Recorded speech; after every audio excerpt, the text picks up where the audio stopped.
लेकिन हमारे दिल से तो यही दुआ निकलेगी, अल्लाह तो इजराइल को निस्ते नाबूद कर दे और फिलिस्तीनी मुसलमान को हिफाजत कर दे। जोरे बोलुन आमीन। সকল মুসলমান এক বাক্যে বলে আমরা ফিলিস্তিনের সাথে আছি। জোরে একবার বলুন ইনশাআল্লাহ। এই শব্দ যেন তারা শুনতে পায় যে হ্যাঁ, ইয়াসিন ভাই একা বলেনি, তার সামনে যতগুলো আমার ইমানদার ভাই বসে আছে তারা সকলে সাক্ষী দিয়েছে আমরা ফিলিস্তিনের পক্ষে আছি। देश के प्रधानमंत्री जी, आपने बताया इजराइल के साथ मैं खड़ा हूं, ये आपका खुद का मामला है, लेकिन हम फिलिस्तीन के साथ खड़े हैं। आप इजराइल के साथ खड़े हैं, लेकिन अटल बिहारी वाजपेयी जी ने कह दिया कि मैं फिलिस्तीन के साथ हूं। ये तो आपका घर का लोग है, अपना घर का मामला है, आपका खुद का मामला है। लेकिन हमारे दिल से तो यही दुआ निकलेगी, अल्लाह तो इजराइल को निस्ते नाबूद कर दे और फिलिस्तीनी मुसलमान को हिफाजत कर दे। जोरे बोलुन आमीन।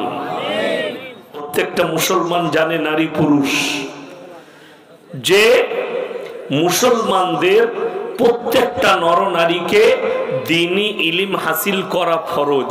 জানেন না জানেন না আপনারা কথা বলেন, সকলে জানে।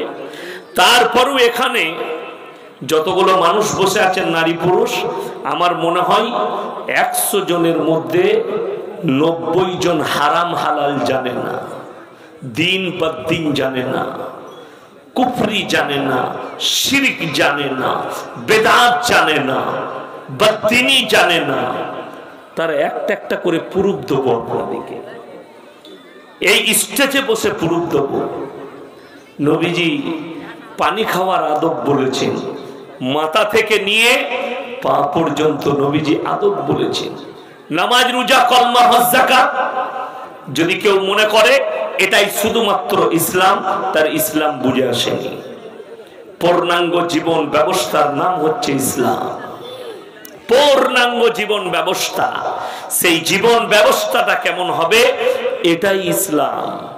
আপনার কথা বলা, উঠা, ঘুমানো, শোয়া, পায়খানায় যাওয়া, বাথরুমে যাওয়া, বাথরুম থেকে বেরোনো, মসজিদে ঢোকা, মসজিদ থেকে বেরোনো, বাজারে যাওয়া, বাজার থেকে বাড়ি আসা, এই পূর্ণাঙ্গ জীবন ব্যবস্থার নাম হচ্ছে ইসলাম। মুসলমান হারাম হালাল জানে না, কি বিচার করতে জানে বলে দিই। আপনি চলে যান ইটাহার বাজারে গিয়ে, মুসলমানরা গিয়ে কি বলে, যদি আপনি হাই রোডে কোনো হোটেলে খান, রায়গঞ্জে হোটেলে খেতে যান, মালদার হোটেলে খেতে যান, যদি মুরগির মাংস দেয়, মুসলমানরা কি জিজ্ঞেস করে, দাদা জবাই না কাটা, ঠিক কি না কথা বলেন? জিজ্ঞেস করতে হবে না, হবে না? জিজ্ঞেস করতে হবে, জিজ্ঞেস করে মুসলমানরা। এটা গোটা হালাল করা না কাটা, জিজ্ঞেস করে তারপরে রেস্টুরেন্টে খান, তারপরে হোটেলে খান। কেন? মুসলমানের জন্য শর্ত হচ্ছে হালাল খাবার। আমাদের বর্ধমান জেলার অনেক ছেলে গাড়ি চালায়, লরি চালায়। তো একটা ছেলে ড্রাইভার আর খালাসি হোটেলে ঢুকেছে, ঢোকার পরই বললে ভাই এক বোতল মদ দে তো। মুসলমানদের ছেলে মদ খেয়ে নিল, তারপরে বলছে রুটি আর মাংস দে। রুটি আর মুরগির মাংস এনেছে প্লেটে। তো বেটারকে জিজ্ঞেস করছে, বে মুরগিটা জবাই না কাটা? আমি বললাম হারামখোরকে জুতো করে মার, প্রথমেই তো হারাম চালিয়ে দিয়েছিস, ওটা জিজ্ঞেস করে লাভ আছে? মদ তো চালিয়েছে, ওটা আর জিজ্ঞেস করে কোনো ফায়দা আছে? যা চালাবার তো চালিয়ে ফেলেছো, ওটা জিজ্ঞেস করে আর কি করবে? এ হচ্ছে মুসলমানের হাল। এরা জানে জবাই করা। আপনি মাংস কিনছেন জবাই করা, টাকাটা হারাম, সুদের টাকা। আপনি ভেবে দেখুন, সেই একই দাঁড়িয়ে গেল। ইসলামে মুসলমানের জন্য শর্ত যেটা রাখা হয়েছে ইসলামে, সেটা হচ্ছে হালাল খাবার। পয়সা হালাল, খাবার হালাল, প্লেট হালাল, দস্তরখান হালাল, আপনার শরীর হালাল খাবার খাবে। এটা হচ্ছে ইসলামের শর্ত। যে টাকাটা দিয়ে কিনছেন টাকাটাও আপনার হালাল হতে হবে, যে খাবারটা খাচ্ছেন ওটাও হালাল হতে হবে। হোয়াটসঅ্যাপে হাওড়া জেলার একটা ছেলে আমাকে পাঠিয়েছে, বুঝতে পারলাম এ কোনো গুটকাখোর মৌলবীর মুড়ি। বলছে আপনারা জলসাই যান, জলসায় যাত্রার ঘরে খান, আপনারা কি হালাল খাবার খান? আপনাদেরকে লোকে হারাম খাইয়ে দেয়। আমি আপনাদের ইটাহার এই জায়গায় জলসায় এসেছি, আমি মেহমান, আমি কেউ কি চিনি না। কমিটির ভাইয়েরা দাওয়াত দিয়েছে, আমি দাওয়াত নিয়েছি, এসেছি। আমি যদি এখানে আসি, এখন আমাকে হালাল খাওয়াবার দায়িত্ব আমার নিজের না কমিটির? কথা বলে কমিটির। আমি মেহমান আর কমিটি হচ্ছে মেজবান, আমাকে দাওয়াত দিয়েছে। তারা মুমিন, তারা ইমানদার, তাদের উচিত যে ইয়াসিন সাহেব এসছে বর্ধমান থেকে আমাদের মেহমান, তাকে হালাল খাবার খাওয়াবো। যদি তারা মিথ্যা করে বলে যদি হারাম খাবার খাওয়াই মেজবান, তো মেজবান আল্লাহর কাছে অপরাধী, মেহমান অপরাধী হবে না। আমার ঘরে মেহমান আসছে, তাকে হালাল খাবার খাওয়ানোর দায়িত্ব কার? আমার। হালাল পয়সায় হালাল খাবার, হালাল জিনিস তাকে খাওয়াবো।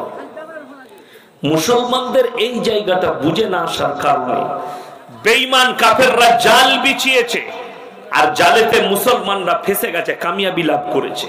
কারণ বেঈমান কাফেররা, তারা কামিয়াবি লাভ হয়েছে। ওই জন্য কোরআনে আল্লাহ কসম খেয়েছেন এক জায়গায়, ওয়াল আসরি ইন্নাল ইনসানা লাফি খুসর। হে নবী, জামানার কসম, মানুষ ক্ষতিগ্রস্তর মধ্যে রয়েছে। জামানার কসম খেলেন আল্লাহ, কিন্তু তারাও নয়, ইল্লাল্লাযীনা আমানু, যারা ঈমান এনেছে, যারা পরিপূর্ণ ঈমান এনেছে, তারা ক্ষতিগ্রস্ত নয়।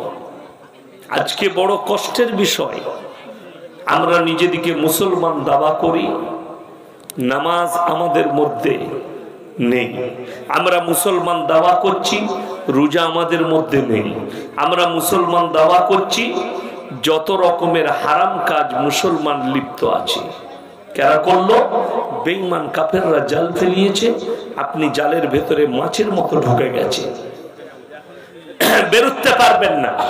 তার এক নম্বর জাল, স্টেজে বোতল রাখা আছে, মিনারেল ওয়াটার, পানির বোতল। এই জালটা আমার আগে ভাই বলছিলেন না ইসরায়েলের কথা, এই জালটা যে পৃথিবীতে প্রথম বিছিয়েছে, ইসরায়েল বিছিয়েছে। অ্যাকোয়াফিলা যে পানির বোতল আছে, ওটা ইসরায়েলের কোম্পানি, এরা বিছিয়েছে।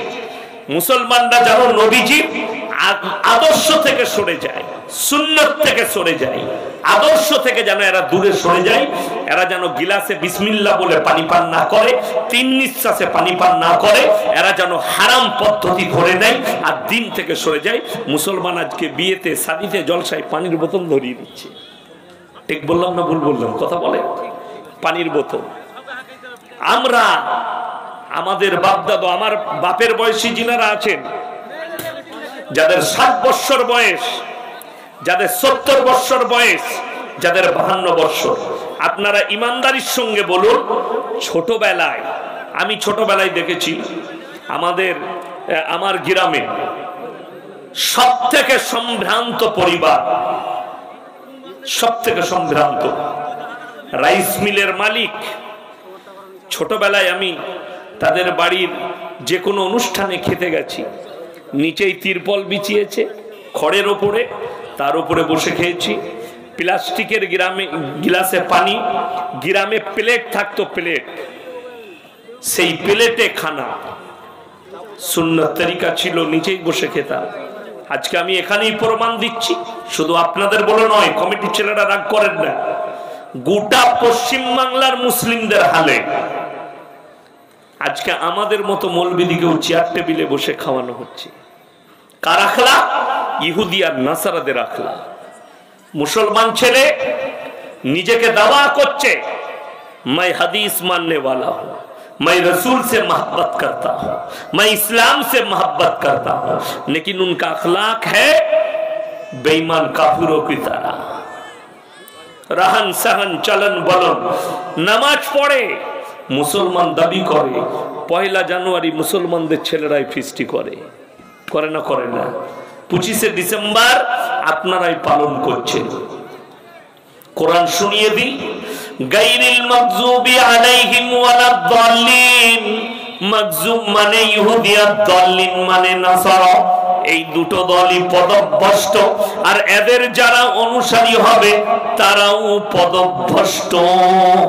কোরআন এই ইহুদি আর নাসারারা পদভ্রষ্ট আল্লাহ কোরআনে বলেছেন, এবং এদের যারা অনুসারী হবে তারাও পদভ্রষ্ট।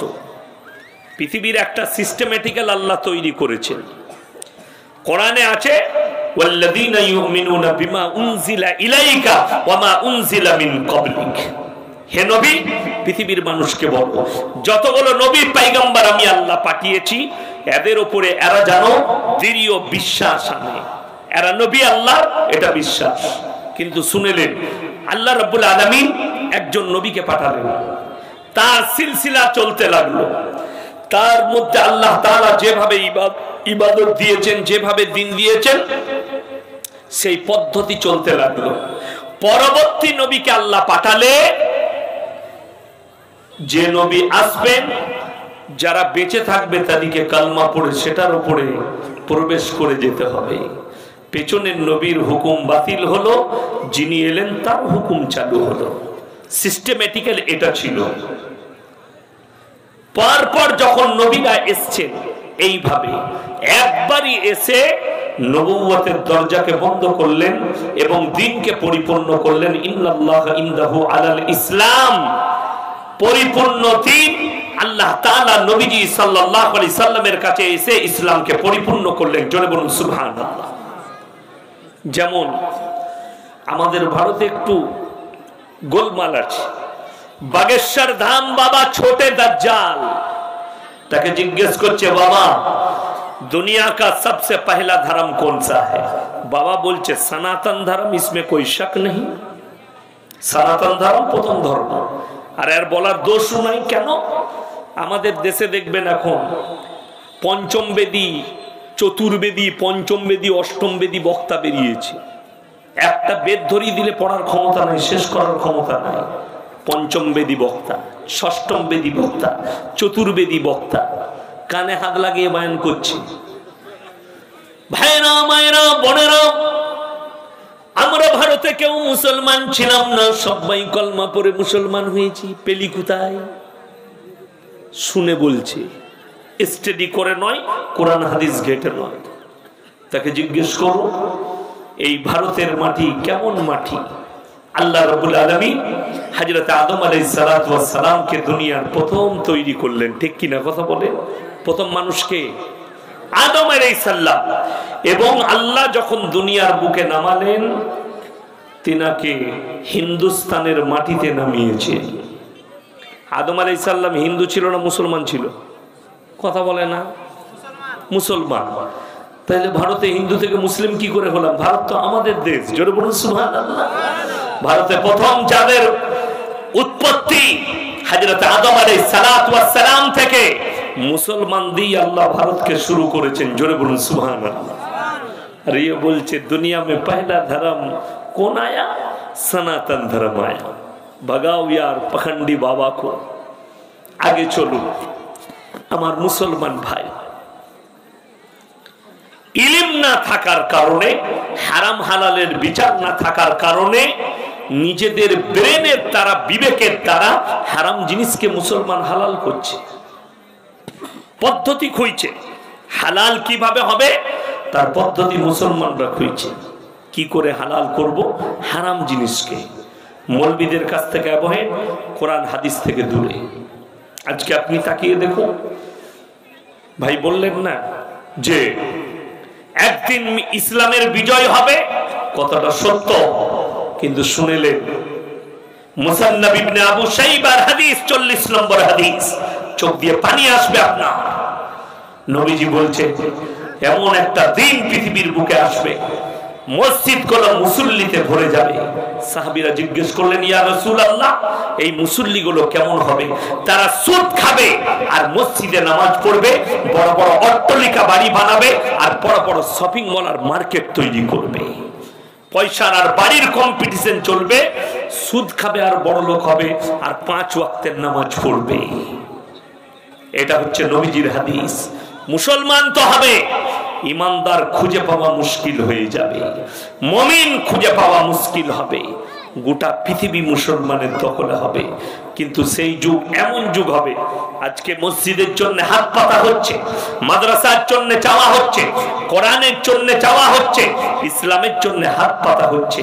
দেনেওয়ালা কম আর চাইনেওয়ালা বেশি এখন, ঠিক কিনা কথা বলে? জলসা আজকে উদ্দেশ্য কি? মসজিদের উন্নতি কল্পে, কোথাও হবে মাদ্রাসার উন্নতি কল্পে। দেনেওয়ালা কম, চাইনেওয়ালা বেশি। এমন একটা যুগ এসে দাঁড়াবে, দেনেওয়ালা বেশি থাকবে, লেনেওয়ালা কম থাকবে। তখন এমন জায়গায় টাকাগুলো গিয়ে পৌঁছাবে, তুমি কোন রকমের সওয়াবই পাবে না, যেহেতু সওয়াবের জায়গায় টাকাই পৌঁছাবে না।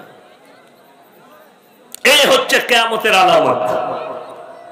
আজকে আপনি ভেবে দেখুন, গোটা পৃথিবী জুড়ে, ফিলিস্তিন, পৃথিবীতে এত বড় 57টা মুসলিম রাষ্ট্র আছে, তারা ইন্তজার করছে আল্লাহ তরফ থেকে বানা আসবে, আবাবিল পাখি আসবে, এসে আবরাহা বাদশার মতো হস্তি বাহিনীকে যেভাবে ধ্বংস করেছিল, ইসরায়েলকেও ধ্বংস করবে। শুনে রেখে দেন, 57টা মুসলিম দেশ, এরা যদি ওই আশায় থাকে, আবাবিল পাখি এলে ইসরায়েলের উপরে আসবে না, প্রথমে 57টা মুসলিম দেশের উপরে আল্লাহ পাঠাবে। তা না হলে 57টা শক্তি যদি একদিকে দাঁড়িয়ে যায়, আমেরিকার মতো পরমাণু শক্তিধর দেশও হুঁটো গাড়তে বাধ্য হয়ে যাবে। কিন্তু দুঃখ তো একটাই, দেখলেন মিডিয়া খুলে, পেপার খুলে, যতগুলো ভারতবর্ষে ইসলামের দুশ্মন আর কোরআনের দুশ্মন, সবকটা মুসলমান ঘরে জন্ম নিয়েছে, একটাও হিন্দু ঘরে নয়, একটা নয়। যে কটা আছে তারা কথা বলার যোগ্যতা রাখে না। করছে কে? মুসলমান ঘরের। তার এক ফাতেহি মারা গেছে, সে বলেছিল ইসলাম এক ক্যান্সার কি তারা বিমারি হ্যায়। নাউজুবিল্লাহ বলে, আল্লাহ তাকে ক্যান্সারে আক্রান্ত করে মৃত্যু দিয়েছে। তসলিমা নাসরিনের মতো নোংরা মেয়ে, জঘন্য মেয়ে, পতিতালয়ের মেয়ে, যার জন্মের প্রবলেম, তাকে মুসলমানরা শুভেচ্ছা জানাচ্ছে। 1 মাস আগে তসলিমা নাসরিন দিল্লির মাটিতে দাঁড়িয়ে কি বলেছে জানেন? মুসলমানরা কোরআন নিয়ে পড়ে আছে আর বৈজ্ঞানিকরা চাঁদে পৌঁছে গেছে। চ্যালেঞ্জ ছুড়েছে, মুসলমানদের কাছে কিছুই নেই।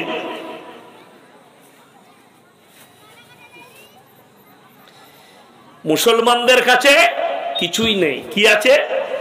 মুসলমানদের কাছে একটা জিনিস আছে, কোরআন। আর বৈজ্ঞানিকরা পৌঁছে গেল কোথায়? চাঁদে। আল্লাহর কসম করে বলছি, যারা শিক্ষিত আছেন, যাদের মনে মনে হচ্ছে কথাটা ঠিকই বলেছে, মুসলমানদের কি আছে? এই মৌলবি কটা, আলেম কটা, আমাদের কাছে কোরআন হাদিসের চর্চা, নামাজের চর্চা, রোজার চর্চা, হারাম হালালের চর্চা, তাছাড়া কি আছে? আল্লাহর কসম করে বলে যাচ্ছি, যাদের এই মনোভাব আছে, তোমার বিজ্ঞানকে চ্যালেঞ্জ ছুড়া হলো।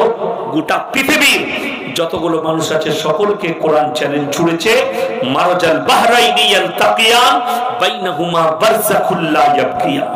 বারযাখ মানে হচ্ছে দেওয়াল, অন্তরাল। আমি দুটো সমুদ্রের মধ্যখানে এমন অন্তরাল দিয়েছি, একটার পানি নীল আর একটার পানি সাদা, তাদের মধ্যখানে যে দেওয়াল দিয়েছি, তোমার বিজ্ঞানকে বলো, গোটা পৃথিবীর সায়েন্টিস্টকে বলো, একবার দেওয়ালটা খুঁজে বার করে দেবে। আল্লাহ পরের আয়াতে বললেন, ফাবিআইয়ি আলাঈ রাব্বিকুমা তুকাজ্জিবান। হে আমার বান্দারা, তোমরা আমার কোন কোন নিয়ামতটাকে অস্বীকার করে বসবে? সব আমার দেওয়া। পৃথিবীর বিজ্ঞান খেলোয়াড় আল্লাহর কাছে, সৃষ্টির কাছে। বলেন, পৃথিবীর বিজ্ঞানকে ডেকে জিজ্ঞেস কর, পৃথিবীর বিজ্ঞানের ক্ষমতা নেই একটা মৃত মানুষের মধ্যে তোমরা রূহটাকে ফুঁকে একবার দেখিয়ে দাও। মায়ের গর্ভে স্ত্রী জরায়ুতে তোমরা খালি নিসাচ 1 ফোঁটা পানি নিক্ষেপ করো, বাকি সব কাজ আল্লাহ। আল্লাহ কোরআনে বলেছেন, হাল আতা আলাল ইনসান হিনুম মিনাদ দাহরি লাম ইয়াকুন শাইয়্যাম মাযকুরা। একজন নারী এবং পুরুষ তোমাদেরকে দুনিয়াতে পাঠাবার পূর্বে তোমাদের কোনো কালচার ছিল না, তোমাদের কিছুই ছিল না। আজকে বড় দুঃখের বিষয়, ভারতের যতগুলো বেঈমান কাফের দেখছেন ইসলাম বিরোধী, তারা সবাই মুসলমান ঘরে জন্ম নিয়েছে। জাস্টিস ইনায়েতুল্লাহ, ওয়াসিম রিজভী, আপনার তারেক ফতেহি, আপনার পশ্চিম বাংলায় বসবাস করছে। বিজেপির কোন নেতা মুসলমান ঘরের মেয়ে নাজিয়া ইলাহি খান, দোভাষী, বিহারি হবে, ভাঙা ভাঙা বাংলা বলে, এত রাপ রাপ ভাষা ইউজ করেছে ইসলামের জন্য, কোরআনের জন্য, নবীজির জন্য, আপনার আমার জন্য। ওকে ইসলামী রাষ্ট্র থাকলে এক্ষুনি ফাঁসি দেওয়া দরকার ছিল, এত রাপ ইউজ করেছে কথাবার্তা। আসাদ নূর এ কোনো হিন্দু ঘরের ছেলে নয়, মুসলমান ঘরে জন্ম নিয়েছে, যে এত খতরনাক ভাষা ইউজ করেছে নবীজি সম্পর্কে, ইসলাম সম্পর্কে।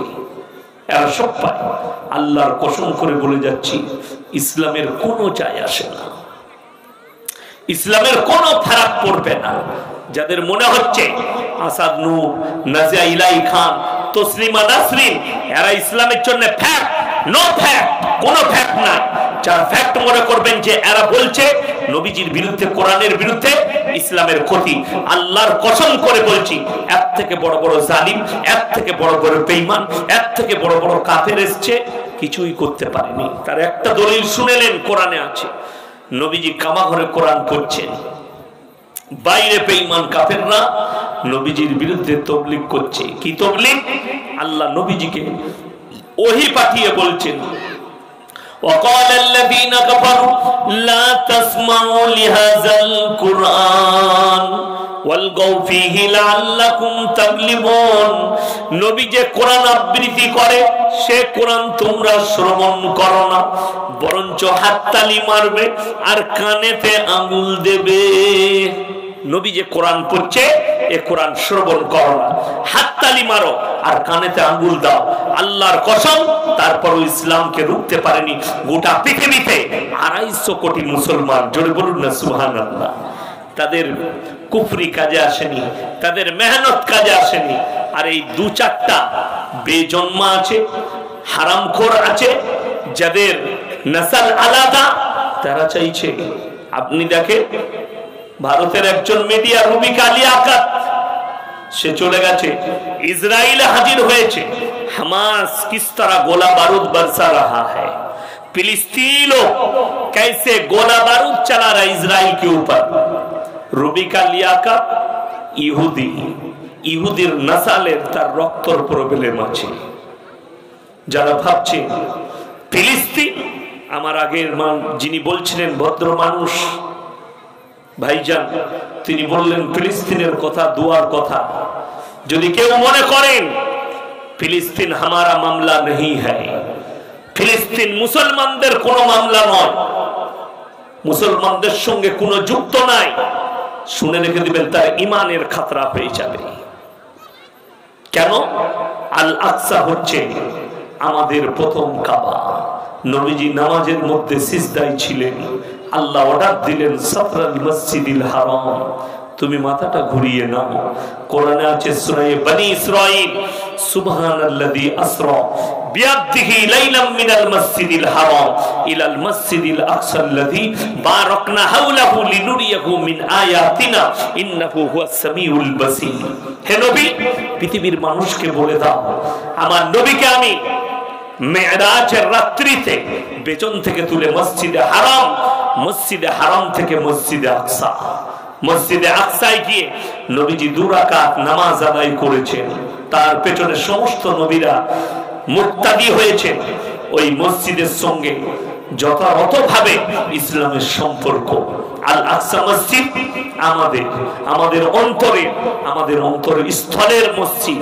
ওই জন্য দোয়া অন্তর থেকে আছে, থাকবে। আজকে একজন মিডিয়াওয়ালা বলছে যে देश इजराइल के साथ खड़ा है। अरे बुड़बक, हमसे पूछो, हम तो फिलिस्तीन के बाजू में खड़े हैं।